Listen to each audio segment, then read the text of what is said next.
Selamat pagi adik-adik remaja misioner yang dikasihi Tuhan. Berjumpa lagi dengan kakak Mila dalam Do Re Mi, doa dan renungan misioner bersama sekami Paroki Santo Petrus dan Paulus Argapura, Keuskupan Jayapura. Edisi hari ini hari Senin tanggal 11 November tahun 2024 dalam pekan biasa yang ke-32. Dan hari ini merupakan pesta wajib Santo Martinus, seorang uskup. Bacaan kita pada pagi hari ini diambil dari Injil Lukas pasal 17 ayat 1 sampai ayat 6. Mari sebelum kita membaca, mendengar dan merenungkan sabda Tuhan, marilah kita bersama-sama berdoa. Dalam nama Bapa dan Putra dan Roh Kudus. Amin. Ya Allah, Bapa yang Maha Baik, terima kasih atas segala penyertaan di dalam kehidupan kami setiap hari. Teristimewa nafas kehidupan yang kami alami dari hari lepas hari hingga pada pagi hari ini. Terima kasih atas perlindungan-Mu di sepanjang malam tadi. Saat ini kami hendak mau membaca, mendengar, dan merenungkan sabda-Mu. Kami mohon utuslah Roh Kudus-Mu hadir di tengah-tengah kami, agar apa yang kami baca, kami dengar, dapat kami pahami. Demi Kristus, Tuhan dan pengantara kami. Amin. Semoga Tuhan beserta kita sekarang dan selama-lamanya. Inilah Injil suci menurut Lukas. Dimuliakanlah Tuhan. Yesus berkata kepada murid-muridnya, "Tak mungkin tidak akan ada penyesatan, tetapi celakalah orang yang menyebabkannya. Lebih baik baginya jika sebuah batu kilangan diikatkan pada lehernya, lalu ia dilemparkan ke dalam laut, daripada ia menyesatkan salah seorang yang lemah ini.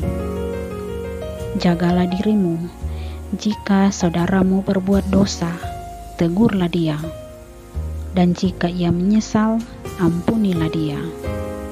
Bahkan jika ia berbuat dosa terhadapmu 7 kali sehari, dan 7 kali ia kembali kepadamu dan berkata, 'Aku menyesal,' engkau harus mengampuni dia."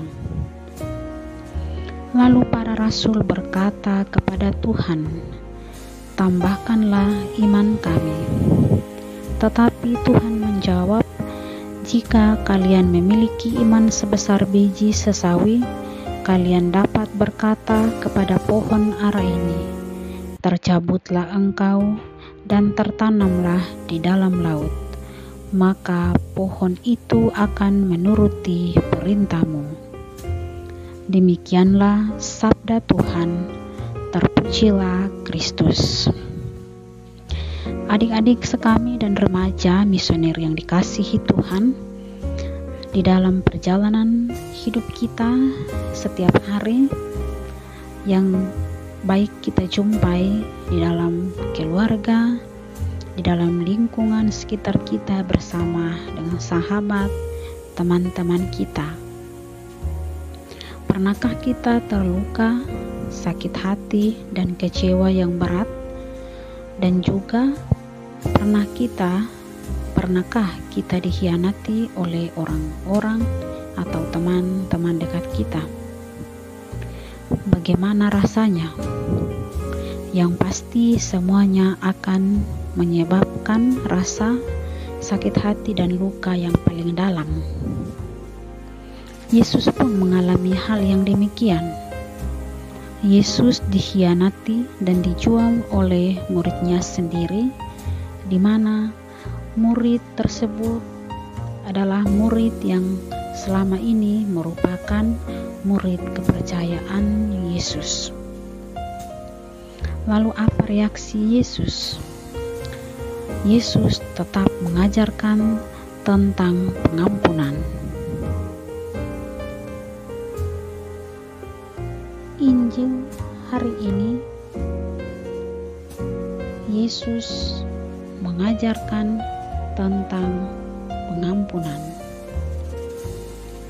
Mengampuni bukan hal yang mudah, namun hal yang sulit dilakukan, terutama ketika sudah kecewa.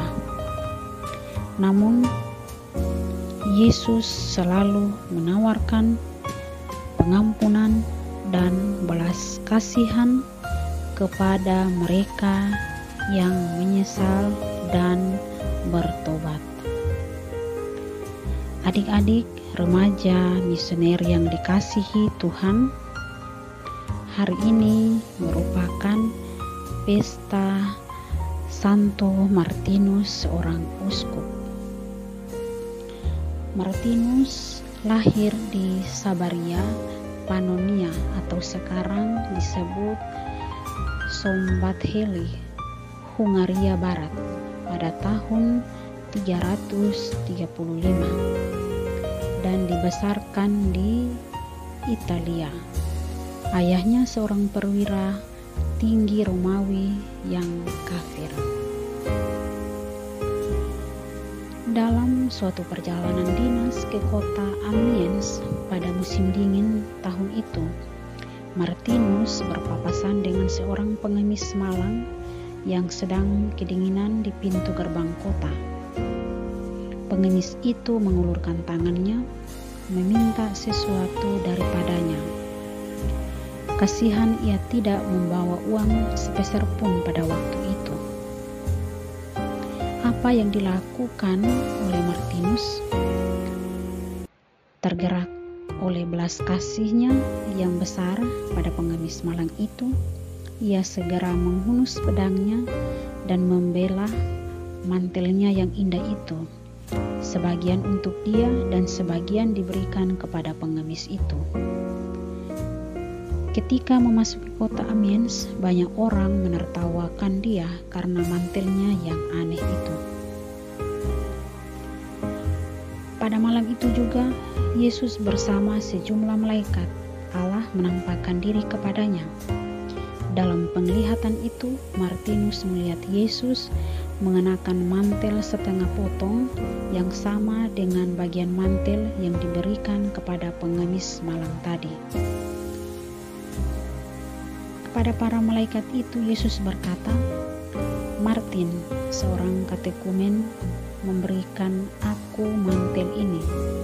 Tak lama kemudian ia dipermandikan dan segera mengajukan permohonan pengunduran diri dari dinas ketentaraan. Kepada atasannya ia berkata, "Saya ini tentara Kristus. Karena itu saya tidak boleh berperang." Atasan dan perwira-perwira lainnya mencercah dan menuduhnya pengecut. Tetapi dengan tegas Martinus menjawab, "Saya berani pergi berperang dan bersedia berdiri di front terdepan tanpa membawa sepucuk senjata apapun." Akhirnya permohonannya dikabulkan dan ia secara resmi berhenti dari dinas militer Romawi. Singkat cerita, pada usia 55 tahun, Martinus akhirnya ditabiskan menjadi uskup Tours. Ia tidak mempunyai istana yang istimewa, hanya sebuah bilik sederhana di samping sakristi gereja. Bersama rahib-rahibnya, Martinus giat mewartakan Injil. Khotbah-khotbahnya diteguhkan Tuhan dengan banyak mujizat. Dengan berjalan kaki, naik keledai, atau dengan perahu layar, ia mengunjungi semua desa di keuskupannya. Ia tak gentar menghancurkan tempat-tempat pemujaan berhala dan tanpa takut-takut menentang praktek hukuman mati yang dijatuhkan kaisar terhadap tukang-tukang sihir dan penyebar ajaran sesat itu. Itulah sebabnya ia tidak disukai oleh orang-orang Kristen yang fanatik. Tetapi Martinus tetap pada pendiriannya, menjunjung tinggi keadilan dan menentang sistem paksaan. Adik-adik remaja misioner yang dikasihi Tuhan, itulah singkat cerita atau sejarah singkat dari seorang Martinus yang merupakan seorang uskup. Amin. Setelah kita membaca, mendengar, dan merenungkan sabda Tuhan, marilah kita bersama-sama berdoa doa anak misioner Indonesia. Tuhan Yesus, Engkau diutus Bapa menjadi berkat bagi dunia, menjadi selamat bagi manusia. Utuslah kami anak-anak-Mu di Indonesia untuk menjadi sahabat yang kuat bagi yang lemah, sahabat yang rela berkorban bagi yang menderita payah, sahabat penghibur bagi yang sakit dan gelisah. Tuhan Yesus, kami pun ingin menjadi utusan-utusan kecil-Mu, teman setia bagi yang tersingkir terlantarkan, teman bicara bagi yang kesepian terlupakan, sobat yang gembira bagi yang sedih dan susah, sobat penuh penghargaan bagi yang tak dicintai. Tuhan Yesus, utuslah kami kini dengan bantuan Roh Kudus-Mu, menjadi garam dan ragi yang baik, menjadi terang dan obor yang cemerlang, membawa kegembiraan dan pengharapan. Tuhan Yesus, kuduskanlah badanku dan sucikanlah jiwaku. Kupersembahkan diriku padamu hari ini. Berkatilah semua anak dimanapun juga. Berkatilah semua orang yang kami jumpai siapapun juga. Amin. Bapa kami yang ada di surga, dimuliakanlah namamu. Datanglah kerajaan-Mu, jadilah kehendak-Mu di atas bumi seperti di dalam surga. Berilah kami rezeki pada hari ini, dan ampunilah kesalahan kami, seperti kami pun mengampuni yang bersalah kepada kami. Dan janganlah masukkan kami ke dalam pencobaan, tetapi bebaskanlah kami dari yang jahat. Amin. Salam Maria, penuh rahmat, Tuhan sertamu. Terpujilah engkau di antara wanita, dan terpujilah buah tubuhmu, Yesus. Santa Maria, Bunda Allah, doakanlah kami yang berdosa ini, sekarang dan waktu kami mati. Amin. Kemuliaan kepada Bapa dan Putra dan Roh Kudus, seperti pada permulaan, sekarang, selalu, dan sepanjang segala abad. Amin. Adik-adik remaja misioner yang dikasihi Tuhan, semoga kita berjumpa lagi dalam episode Do Re Mi selanjutnya. Dan semoga seluruh aktivitas kita pada pagi hari ini senantiasa dilindungi dan diberkati oleh Allah Bapa yang Maha Kuasa, dalam nama Bapa dan Putra dan Roh Kudus. Amin.